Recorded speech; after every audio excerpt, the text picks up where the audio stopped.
하나님 감사합니다. 오늘도 또 하루의 삶을 주시고 하나님을 예배하며 하루의 삶을 열게 하심을 감사합니다. 우리 예배를 통해서 영광 받으시고 예배하는 저희들도 축복해 주시옵소서. 예수님 이름으로 기도드립니다. 아멘. 357장입니다. 찬송가 357장. 통일 찬송가는 397장.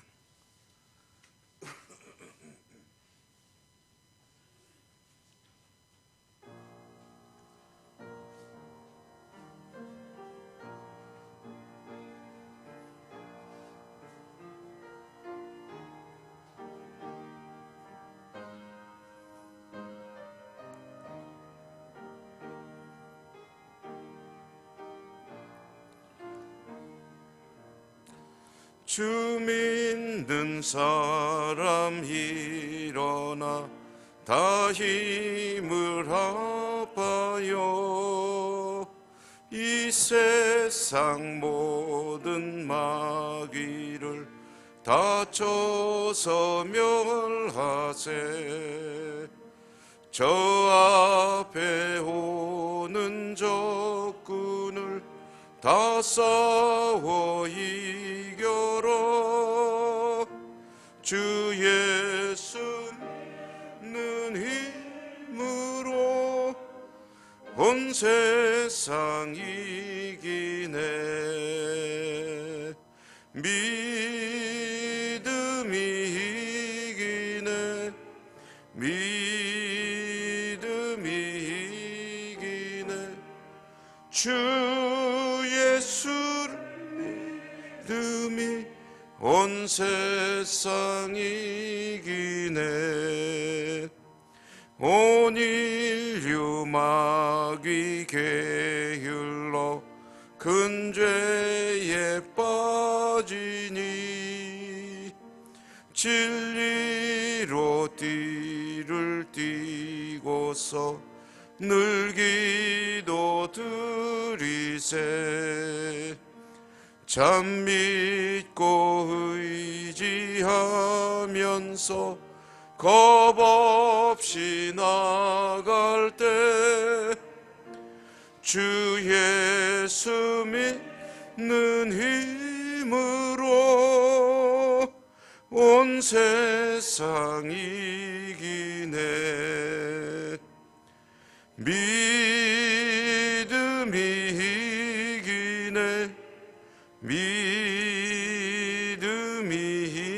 이기네. 주 예수를 믿음이 온 세상 이기네. 끝까지 이긴 자에게 흰 옷을 입히고 또 영생 복을 주시니 참 기쁜 일일세. 이 어두운 세상 지나서 저 천성 가도록 주 예수 믿는 힘으로 온 세상 이기네. 믿음이 이기네.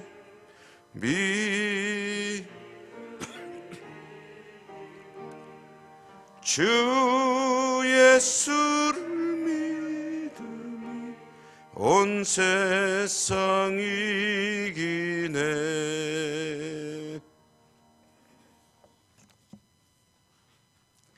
사무엘상 14장. 오늘은 1절부터 7절까지만 읽겠습니다.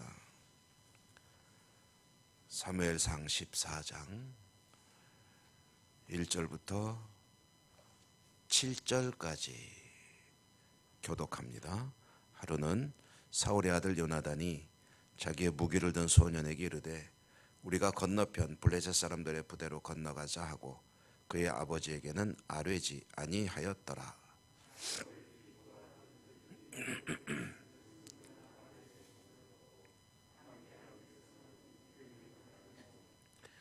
아히야는 에봇을 입고 거기 있었으니 그는 이가봇의 형제 아휘두베의 아들이요 비느하스의 손자요 실로에서 여호와의 제사장이 되었던 엘리의 증손이었더라.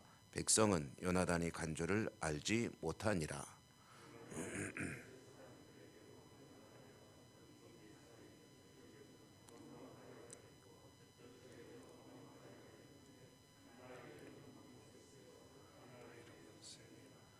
한 바위는 북쪽에서 믹마스 앞에 일어섰고 하나는 남쪽에서 게바 앞에 일어섰더라.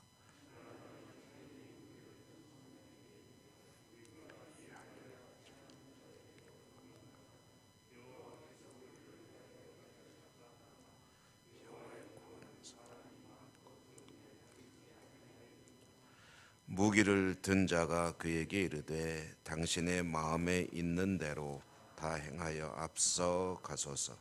내가 당신과 마음을 같이하여 따르리이다.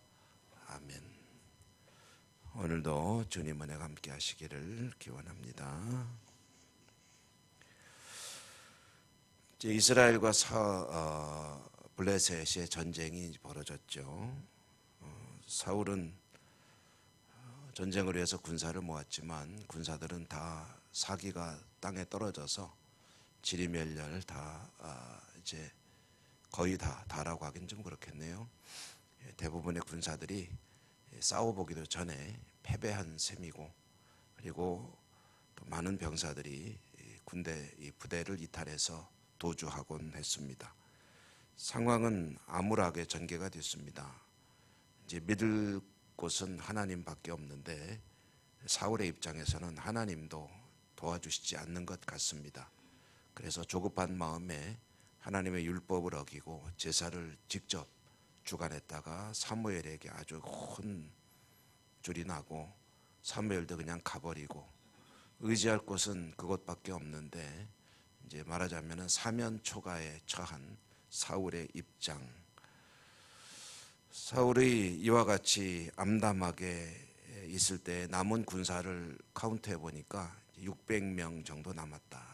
블레셋의 군대에 비하면 다 모여서 전투를 해도 이길지 말지 모르는 그런 상황인데 대부분의 군대가 다 빠져나가고 이제는 한 600명 정도가 남은 이 상황은 사울의 상황이 얼마나 이제 악화되어 있느냐 하는 것을 이야기해 주는 거죠. 말하자면 민심이 사울에게서 떠나고 있었다. 그런데 이제 사울에게 있는 요나단이라고 하는 아들 이야기를 오늘 이제 보게 됩니다. 요나단이라고 하는 인물과 이제 사울이라고 하는 인물이 대비가 되는데 오늘 사울의 상황을 전해주는 2절 말씀에 보면 사울은 석류나무 아래에 머물렀다라고 하는데 이 석류나무 아래에 머물렀다는 것은 이제 왕 노릇을 하지 않을 수는 없어서 왕의 자리를 지키고는 있었다, 그런 뜻입니다. 그러니까 사울이 왕의 자리를 지키고는 있지만 이미 왕으로서의 위엄은 사라지고 그리고 백성들은 그를 외면하고 있는 그런 상태에서 그래도 전쟁을 지휘해야 되는데 그 제사장이 누구냐 하면은 아히야라고 하는 인물입니다. 이 아히야가 누구냐에 대해서도 성경이 설명해 주고 있죠. 이 아히야는 엘리의 증손이었더라. 근데 엘리의 가문은 하나님께 징계를 받아서 멸망한 가문입니다. 제사장으로서의 어떤 수명이 끝난 가문이나 마찬가지죠. 근데 그 가문의 후손을 제사장으로 앉혀놓고 있다는 것은 이제 하나님으로부터 말하자면은 지원을 받지 못하고 있는 사울의 모습을 이제 보여주는 그런 장면이라고 할 수가 있겠습니다. 그리고 사울은 이제 그렇게 앉아서 망연자실해 있는 거죠. 전쟁을 할 수도 없고 안 할 수도 없고 왕의 자리를 버리고 벗어날 수도 없고 가만히 있을 수도 없고 그리고 의지할 만한 사람이 유일한 아버지와 같은 존재죠. 사무엘도 화를 내고 떠나가 버렸고 이제 붙들고 있는 것은 하나님으로부터 버림받은 제사장 아이야라고 하는 인물 옆에 앉혀놓고 있는 이 모습이 사울의 초라한 상황을 이제 보여주는 그런 모습입니다.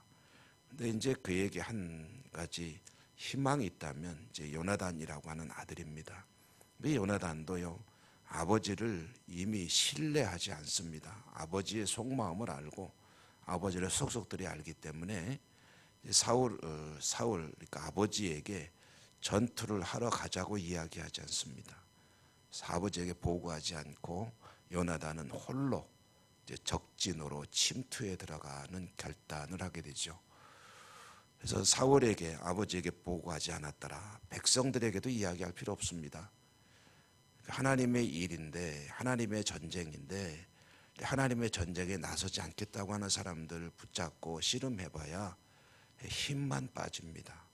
그래서 그는 자기가 직접 이제 적진으로 침투하겠다는 각오를 하게 되고, 그때 따르는 사람이 딱 한 사람이 있습니다. 누구냐면 요나단의 부관격 되는 무기를 드는 사병이라고 했는데, 말하자면 이제 일종의 직속 부하죠. 그래서 두 사람이 이제 블레셋 적진으로 들어가게 된다. 그래서 이 이스라엘 군대가 진치고 있는 곳과 블레셋 군대가 진치고 있는 곳은 서로 이제 큰 절벽을 앞두고 떨어져 있는 곳입니다. 그러므로 이제 이스라엘 군대에서 블레셋 군대가 있는 곳으로 가려면 절벽을 막 기어 내려가야죠.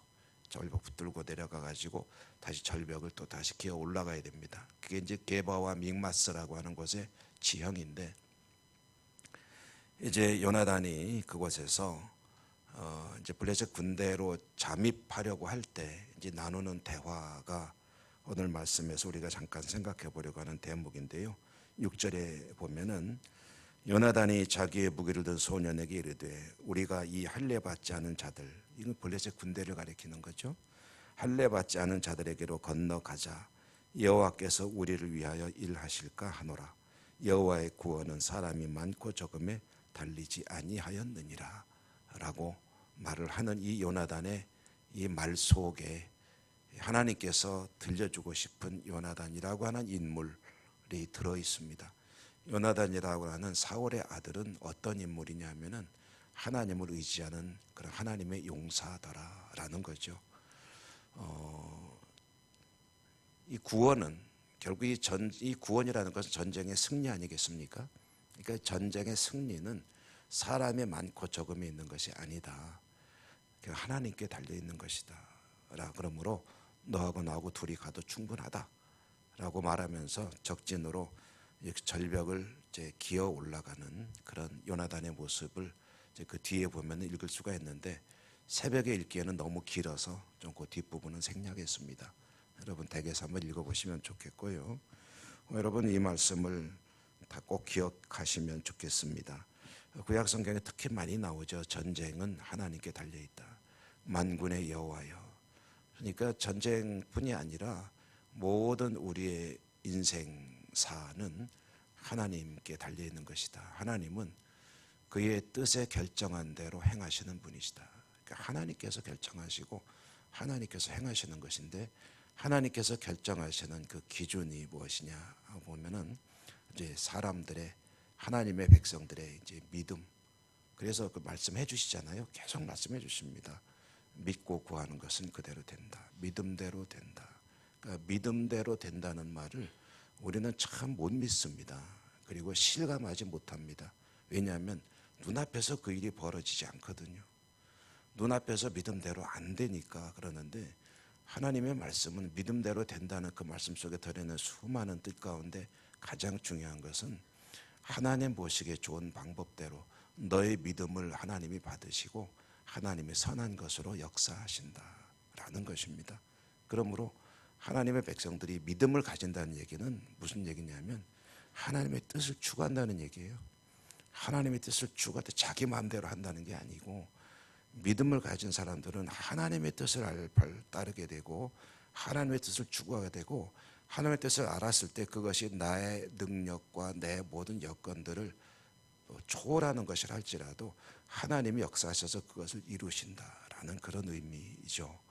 그러니까 믿음대로라는 것을 자꾸 나를 중심으로 나의 욕망을 채우려는 하나의 어떤 그 단서로 생각하면은 자꾸 빗나가게 되는 거예요. 그 하나님 앞에 믿음이란 하나님의 뜻을 알아가고 하나님의 뜻에 나의 모든 것들을 맞춰 나가는 것이 믿음이고요. 그것이 과정이기도 하죠. 요나단은 전쟁은 하나님께 달린 거, 하나님이 결정하신다. 나의 생사도 하나님께 달린 것이다.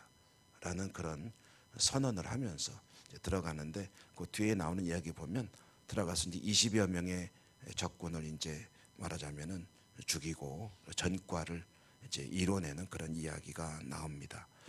여러분, 하나님께서 모든 것을 자신의 선하신 뜻대로 결정하시고 이루어 나가실 때 사람이 해야 될 일은 그 뜻을 알고 하나님의 뜻에 자신을 맞춰 나가는 그것이 바로 거룩한 성도의 삶이 되는 것입니다.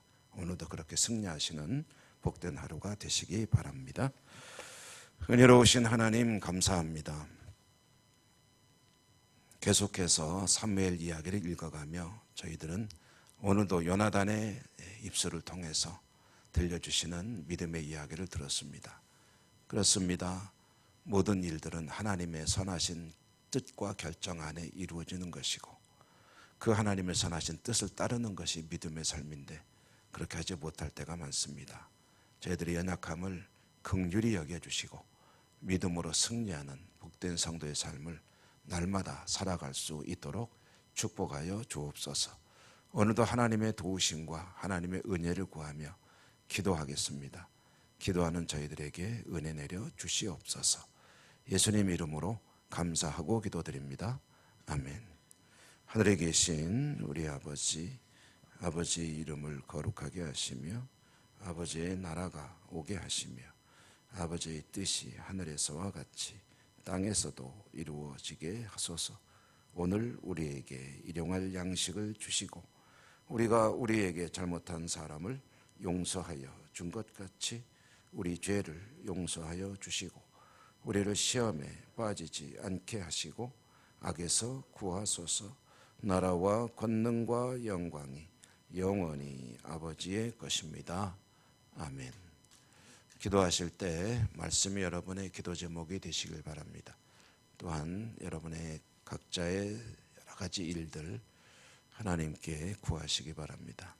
또한 우리가 함께 기도하는 여러 가지 기도 제목들을 놓고 또 하나님께 기도하는 시간 되시기도 바랍니다. 우리 특별히 교회 금년에 회복과 또 예배 그리고 모든 분야에 다시 일어서는 역사가 있도록, 그리고 아픈 분들을 위한 기도와 또 특히 시리아 지역을 위해서도 기도해 주시기 바라고요. 해외 선교지 또 전쟁이 그쳐지도록 기도하시고 여러 가지 우리 연세 높으신 어른들, 피택자들 위해서도 기도해 주시기 바랍니다. 이런 여러 가지 해외 선교지를 위해서 기도하시고요. 기도 제목을 놓고 주여 한번 힘차게 부르고 다 같이 기도하십시다. 주여